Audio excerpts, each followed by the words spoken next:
Hey everybody, it's Brian Bauman from Bauman Farms, and I couldn't take it anymore. It is the middle of winter. The sun has been shining, but it has been so cold in the Northwest, which is good. Like, we needed some cold temperatures, but it is time to get back out in the garden.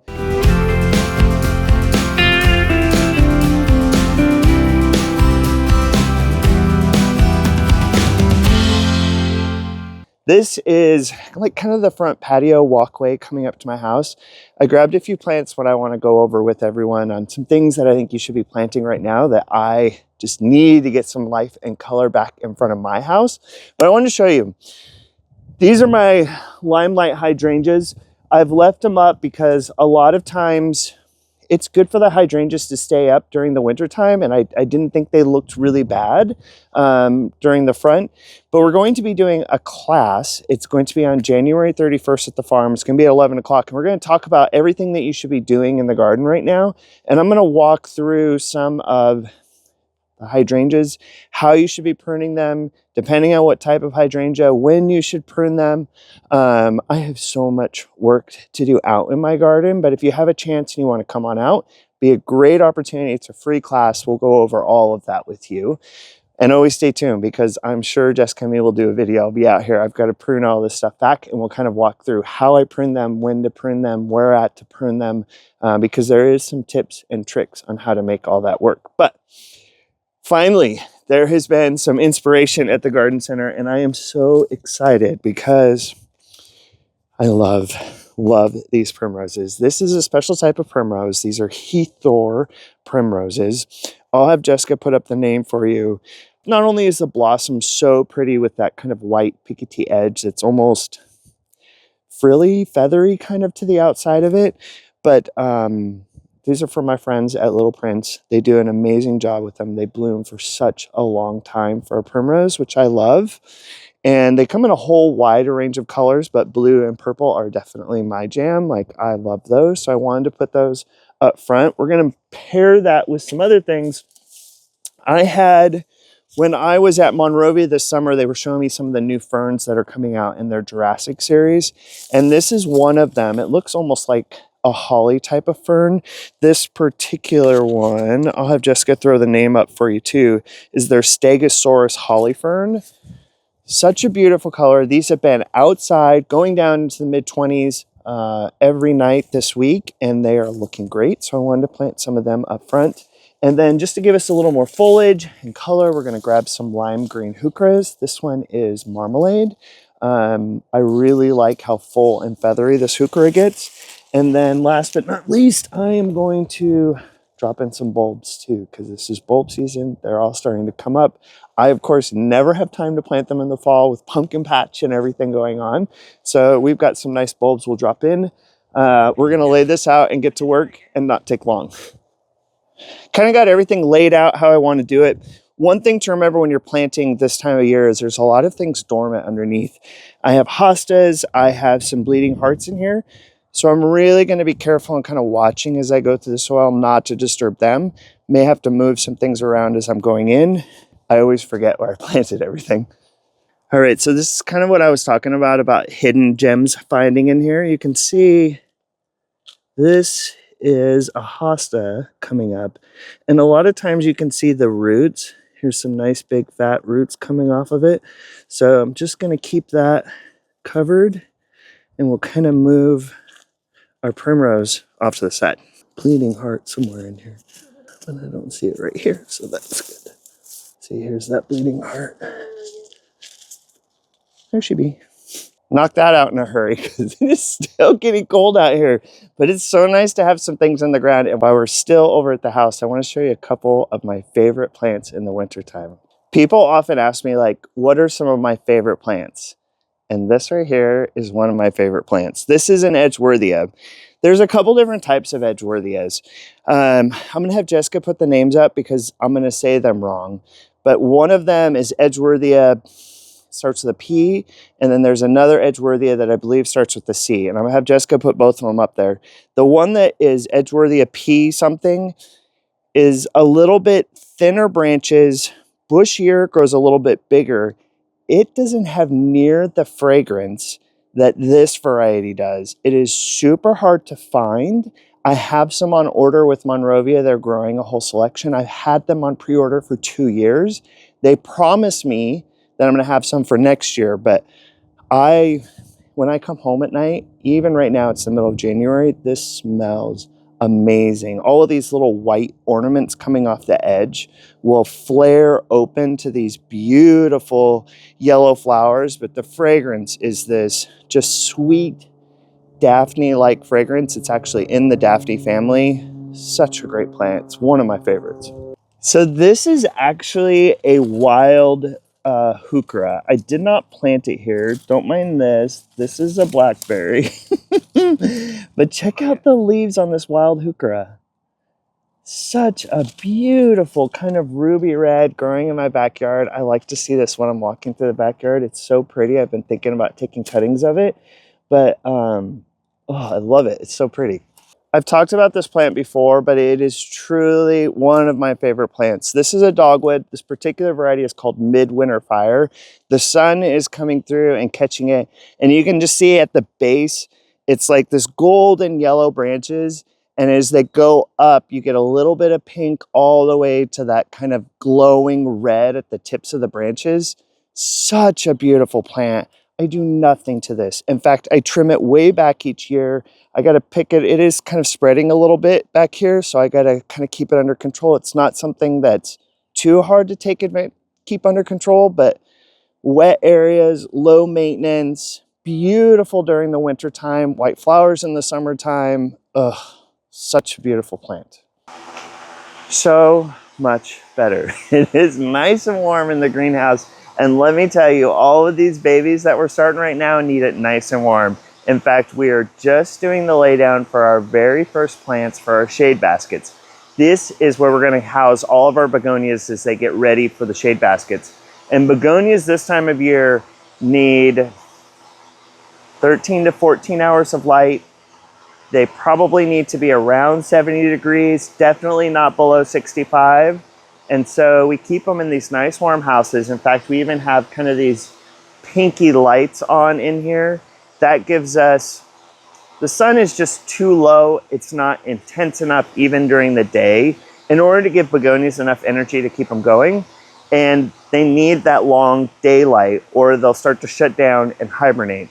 So we have these on from about 7 a.m. till 7 p.m. every single day. And we keep it a nice 70 degrees in here to keep them nice and warm. Growing shade baskets is always a fun project for me. We have a couple different ones coming in. This is one of Proven Winner's favorite begonias I love. This is Double Delight Blush Rose. Has a beautiful pink color to it, and as it opens up, it almost gets kind of a yellow center to it. Has a nice light fragrance as well, and the other thing I really like about it is the habit. Each of the begonias that we're growing can vary drastically on how they grow, they're upright, if they hang, which is one of the things that we do at Bauman Farms is we have a shade basket class. Typically I do this in January, but this year we are pushing it back a little bit. What I found is that in the past, when customers come to pick up their shade baskets, sometimes they get a little too big. So I pushed them back. This year, our shade basket class is going to be February 7th. We're going to be doing it, and it's a free class. If you just want to come and learn about shade baskets, come on out. If you would like to customize and build your own basket, I'll teach you all about all the different begonias. We go over all the different growth habits, what to pair them with, from impatiens to Torina to fuchsias, which ones work, which ones don't work. I run through the whole gamut. It's a free class you can sign up for. We also stream those live on Facebook. Once we're done, Jessica will post the video up on YouTube, but it's such a fun opportunity to go through all the cool things. And down here a little bit further, I want to show you, this has just been a rock star of a begonia for mixed shade baskets. This is Canary Wings. It's a dragon wing begonia. Beautiful chartreuse foliage. A lot of the dragon wing begonias, even the baby wing begonias, can get huge, monstrous in a basket. They take over. In fact, the last couple of years I've had people order them. I bring up their basket or their containers and they're like gigantic. They're like, Brian, what am I supposed to do with these things? This begonia is a lot easier to control. If you're looking for a bright pop in your shade containers for your front porch or patio maybe, this is such a great begonia. We are just putting down the first ones right now. There's so many different types. Let me show you a couple more. These are Bolivensia begonias. They are more typical kind of light feathery blossoms. I find that this variety not only works in shade, but also part sun. Mary, who works here, puts hers in full sun and they do fine. But it's one of those things that if they dry out in full sun, they definitely burn. So you got to keep them moist. But another great different type of begonia has a very different habit to it than your traditional tuberous begonias, your dragonwing begonias. But they come in a wider range of colors. So we have some red ones growing here. All of them are just starting to put up their little babies. I love to come out here and check it out. The fierce few flowers are coming out and they're all starting to grow, which is so exciting. First little planting of Dichondra Silver Falls is in. This is another one of my favorite plants to use for our shade baskets. That beautiful silvery foliage works so good with pinks, reds. I put it with so many different colors. I love this foliage. We start all of them for our shade baskets, which is one of the things that I think makes our shade basket program so unique. Everything gets started in individual pots. A lot with our sun baskets, we'll plant them all together. In fact, we're just getting those started and you'll want to stay tuned for next week because Jessica and me are going to go see some of the shade baskets or the sun baskets that are starting to get planted. For shade baskets, begonias have such a different growth rate. Fuchsias require a different growth rate. They require pinching. Some of these trailers will grow super fast. And if we put them all together, what happens, the fuchsias don't get pinched right. The begonias end up kind of getting overgrown and don't end up flowering. And you end up with this mess and not that beautiful combination that you set out kind of trying to put together. So everything gets planted separately. It takes a lot more time, a lot more work, a lot more planning. But in the end, you're going to get a basket that's so much better. So just something to think about. When Jessica and me were kind of talking a couple weeks ago about pinching fuchsias, and I talked about kind of my philosophy behind pinching. And the philosophy that I use for pinching fuchsias is different than what I use for some other things. And I'm going to show you what I mean with an abutilon here in just a second. But just to kind of review, when I pinch a fuchsia and I pinch a start, two starts immediately come for where that one breaks. But not all plants work that way. This is one of my favorite trailing plants. This is trailing abutilon, and unlike fuchsias, where this one gets pinched, only one start comes. And you have to be careful when pinching this. If you pinch it back too far, you're not really increasing the branching, increasing the production of new ones. You're just pinched it back and now the start is going this way. If I want to increase the number of branching, I want to pinch it out much further. So now I'm going to get 1, 2, 3 branches off the stalk. It's going to be a lot fuller.